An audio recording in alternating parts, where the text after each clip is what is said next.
Hello everyone, my name is Mahmoudreza Momeni and my presentation title is the development of a Python-based data assimilation framework. And what is our motivation? We know that we have uncertainties in input of our model, and these uncertainties are propagated into the output of the model.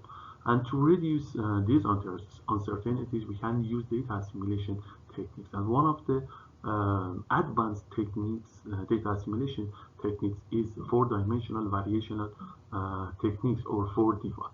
So the goal of this presentation is to develop a data assimilation framework, and for version 1 we are developing 4D1 techniques, and for case study we are refining ammonia emission over Astasia through the CMAC model and its adjunct and cruise satellite data. And 4D1. And what is 4D1? 4D1 combines our information and uncertainty in our case. And to do that, we employ a Bayesian method. Based on the Bayesian method, we can define a cost function, and 4D1 minimizes this cost function. And how 4D1 works?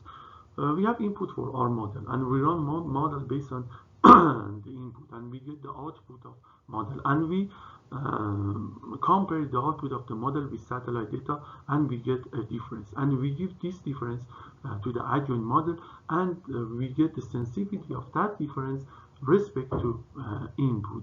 So right now we have a new input, and again we do this process until the output of our model would be close to our observation. Since the space of our model is different with the space of our satellite data, we have to develop observation operator and its adjunct, and we did that one for our framework for cruise satellite data, and you can see the result here.